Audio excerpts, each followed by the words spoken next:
देखिए मित्रों जैसा हमको सबको मालूम है कि जो कोरोना की दूसरी लहर है ये बहुत तेज़ी से पूरे प्रदेश में फैल रही है, पूरे देश में भी फैली है।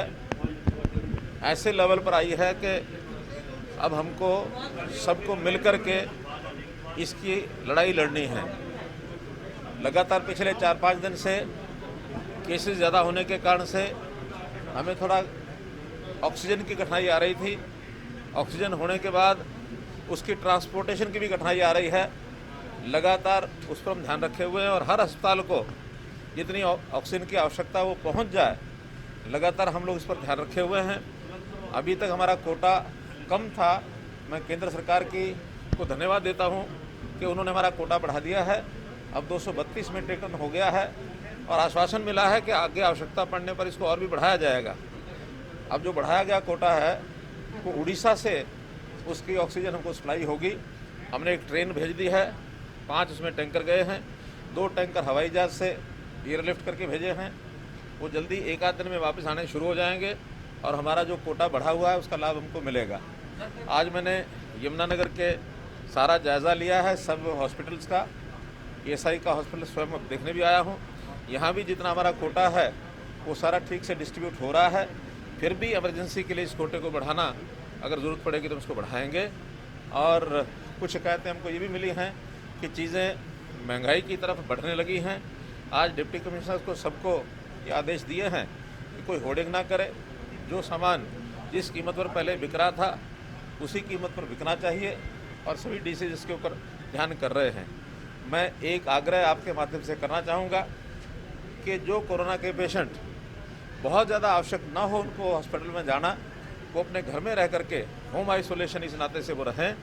होम आइसोलेशन के हमने किट बनाए हैं, वो किट उनको सप्लाई किए जा रहे हैं।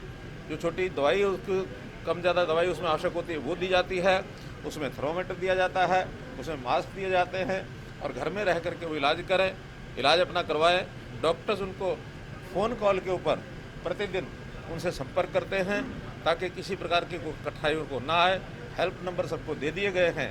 तो इस नाते से अगर जो लोड है हॉस्पिटल पर उस प्रकार का नहीं जाएगा तो जो वास्तव में गंभीर बीमारी से ग्रस्त है उसका इलाज ठीक से हो सकेगा। जैसे हालात हैं, लॉकडाउन होने की संभावना है क्या? देखिए, हम सख्ती कर रहे हैं और उस सख्ती में इतना ही है कि लोग थोड़ा डिस्टेंसिंग बनाकर रखें और गैदरिंग ज़्यादा बड़ी ना करें। लेकिन हम ये भी चाहते हैं कि जो आर्थिक चक्र है वो ना टूटे, लोगों के काम व्यवसाय वो एकदम ऐसे बंद ना हो जाए। पिछली बार लॉकडाउन का सबसे बड़ा जो दुष्परिणाम था उसको हम नहीं आने देना चाहते। कोशिश कर रहे हैं कि इस सारे में से ही सारी चीज़ें काबू में आएँ।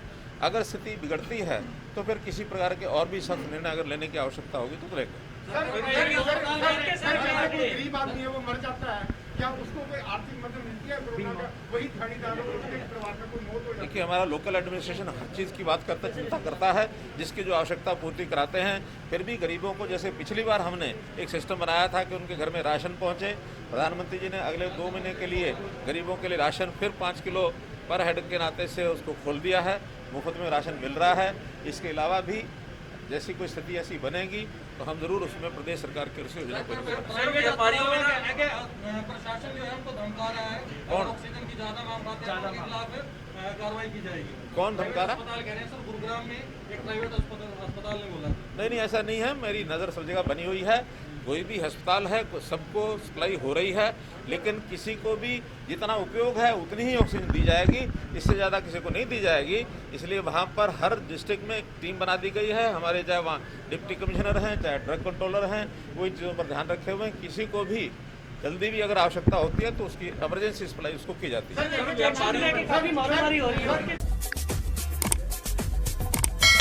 हरियाणा की हर अपडेट के लिए बेल आइकन दबाएं और सब्सक्राइब करें सिटी लाइव हरियाणा। फेसबुक पर भी हरियाणा की हर अपडेट के लिए सिटी लाइव हरियाणा पेज को लाइक करें।